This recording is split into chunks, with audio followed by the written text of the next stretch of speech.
Hey guys, and welcome back to Lost Bits, the series where we explore the unused, altered, and unseen content in gaming.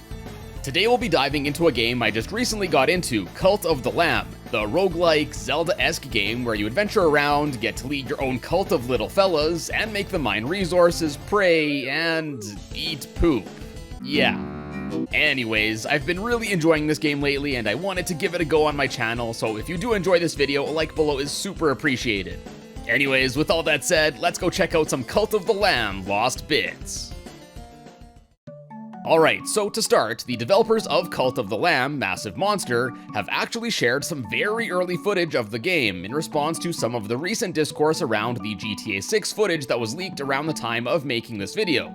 Long story short, some schlub was harping on the leaked footage saying that the game looked bad, and since they were adamant in their belief that graphics are the first thing to be finished, this person thought that this would be what the game would look like at launch. Now this comment actually caused a whole bunch of devs to share early development footage of their games, basically mocking this user and showing that no, graphics are not, in fact, the first thing to be finished. Anyways, getting back on track here, let's have a look at this early footage of Cult of the Lamb and see just how much was changed from this earlier point in the game's development. Well, first and definitely foremost, we can see not one, not two, but three early designs for our lamb protagonists that you take control of in this game. Firstly, there's this more basic orange-haired one where we can also see a very basic looking graphic for rolling.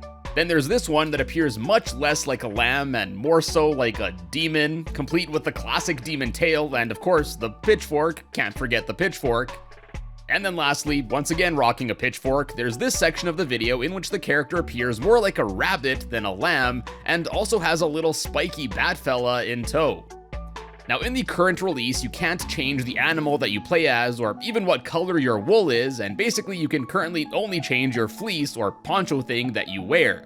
So this section here pretty much implies that at one point either another animal was considered to be the game's main protagonist, or there might have been plans to actually allow the player to change the animal they control, much like you can change the style of your cult members in the game. Now, apparently there are rumors that being able to edit your character more is something that will be added in future updates, but I guess only time will tell. Anyways, all of these early designs, especially the first two, look to be quite a big departure from the final design that we got. And honestly, I'm quite glad this change was made since they opted for a more cute design for the lamb, which is a nice foil to the rest of the dark and culty imagery that the rest of the game utilizes. And the same can also be said for the rest of the cult members too, which also seem to have undergone the same design change iterations. Here initially it appears that the cult members didn't even have animal or other unique designs as they do in the final, but rather they were all just color swaps of the same humanoid demon thing design instead. Then, in what looks to be the second design iteration, the villagers all once again appear to be more human-like, but this time they actually look to have a design more akin to how they're seen in the final release. Once again, I'm glad they opted for the more chibi designs and stuff like bushes, spikes, and little whale fellas, but it's interesting to see that the original plan for all of the cult members appears to have been to stick to having a more human-looking design.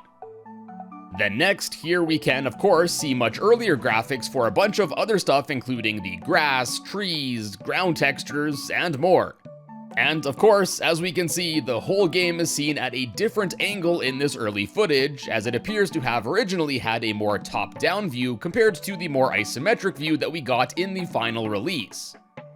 Here we can also see some very early placeholder designs of these hooded enemies that you encounter in the game.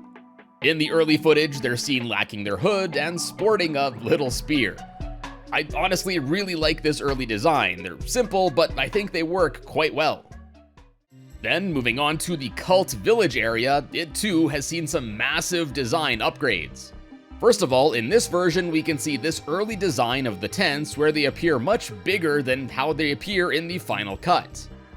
Then here we can also see what appears to be placeholder buildings of the crafting structure, as well as this dive building pointing down to a sword. Now, I'm not entirely sure what this could have been for, but my guess is that this was an early placeholder for where the player would go to dive into the adventuring aspect of the game, but if you have any other ideas, let me know down in the comments. We can also see in this earliest build that there weren't any animations implemented yet for sleeping, as the cult members just walk up to their tent, and then, I guess as a placeholder for sleeping, they're just seen standing there with their eyes open, but they're catching some Z's, so that must mean they're sleeping, right? And now, moving on to the next iteration, here we can see that the art direction is starting to look more like it does in the final. Here we can see placeholder graphics for a wheat and cooked food silo, I guess early units for holding resources. And then, in addition to the dive structure here once again, there's also this very early placeholder graphic of a cauldron, I guess where the player was to go to cook up some food. And yeah, it's so much of a placeholder that it's still rocking a nice white background.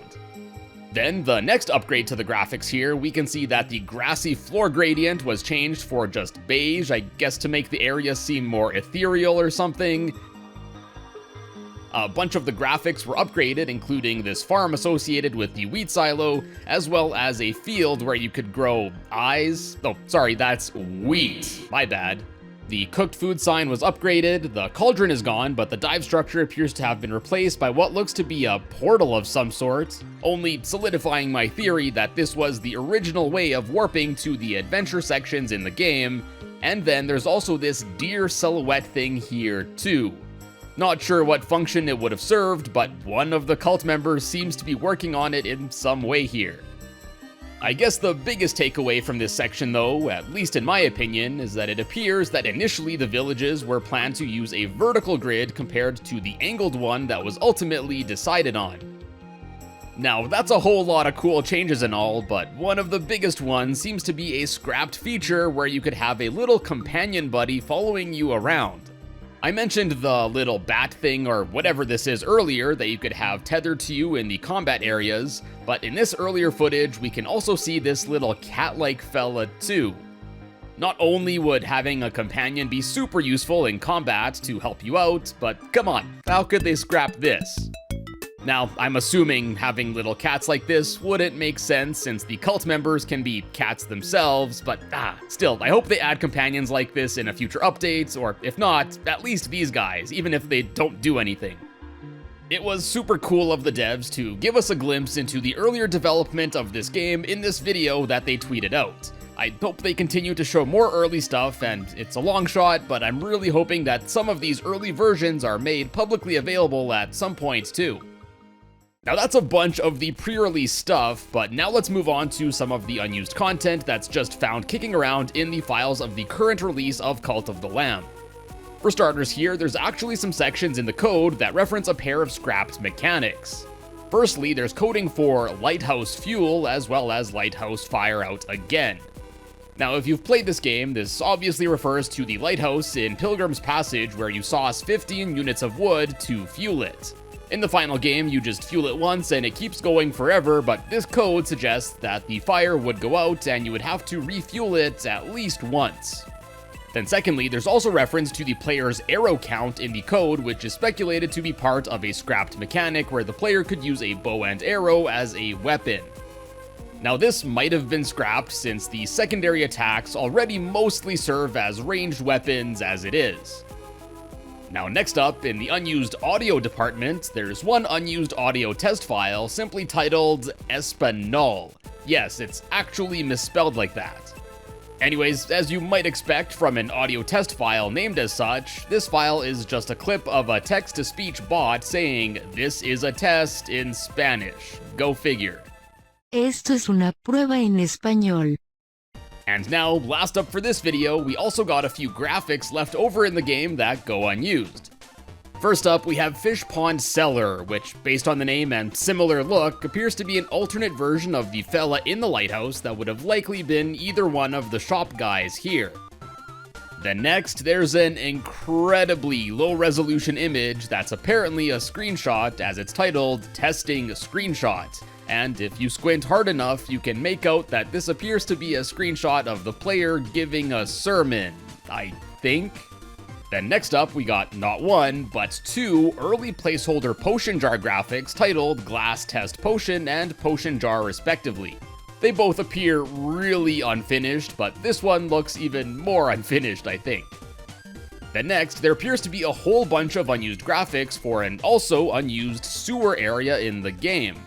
Some graphics appear to be more finished than others, but they all appear to be in the placeholder stage, and we got a whole bunch of things here, from mushrooms, mushrooms on barrels, various graphics for sewage pipes, sewer tentacles, torches, flags, and more. Now these graphics are all found in a subfolder titled Sewers in the Dungeon folder, suggesting it was meant to be one of the main dungeon areas in the game. It's unclear why this area never made it to the final game, but it seems like there was at least a decent amount of work put into this, so either the decision to give it the axe was made later in development, or maybe it's still being worked on for a future update. Then, although we did get a swamp level in the form of Anchor Deep, there's this seemingly early made graphic of a hut known simply as Swamp Hut 1. Its intended purpose isn't clear, but it was probably just going to be one of the breakable buildings that you encounter in the dungeons. Next, we actually saw these in some of the early gameplay videos we went over earlier, but still left over in the game are the sprites for the wheat crops. Interestingly, although these graphics look pretty complete, wheat as a crop and resource isn't something normally seen in the game. And then, to add to the idea that there was once planned to be more dungeons that were going to be seen in the game, there are various early looking graphics of grass in full form as well as chopped down, and these all have the prefix Dungeon 5 in their file name. These don't really seem to match the look of the sewer area I mentioned earlier, and although the gateway is typically referred to as the 5th dungeon, it's less so a dungeon and really just a boss fight area, and none of the other assets from it reference Dungeon 5 at all. So I'm thinking either this grass was once planned to be seen in the gateway, or perhaps there was going to be a 5th, more fleshed out dungeon with another biome type that was considered for the game. Now next up, I mentioned earlier how this game definitely has at least some inspiration from games like The Legend of Zelda, and it looks like there was once going to be even more similarities as this unused graphic of a key is left over here too. I'm assuming that much like in Zelda games, these keys would be found in the dungeons to unlock doors, both optional and necessary within them. And now lastly, there are also a few more early graphics for tents that go unused as well. We got this tent, known simply as the Hippie Tent, which also has this associated unused graphic of a rug of some sorts. Then there's this menacing looking tent known as the Scarificationist Tent, and judging by the name, that's super hard to read, and blades, I'm assuming it had something to do with making some scars. And then lastly, there's this tent listed as the Mating Tent. Yeah, I think this one is pretty self-explanatory.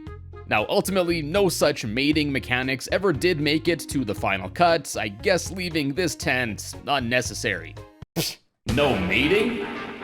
And on that note, wraps up this video, and I hope you enjoyed it. Not sure what updates the developers got planned for this game going forward, but I hope some of these things get re-added, and like I said earlier, I really hope we get to see more early development footage of this game.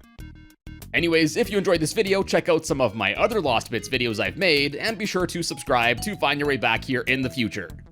And as always, thank you so much for stopping by today, and I will see you in a bit.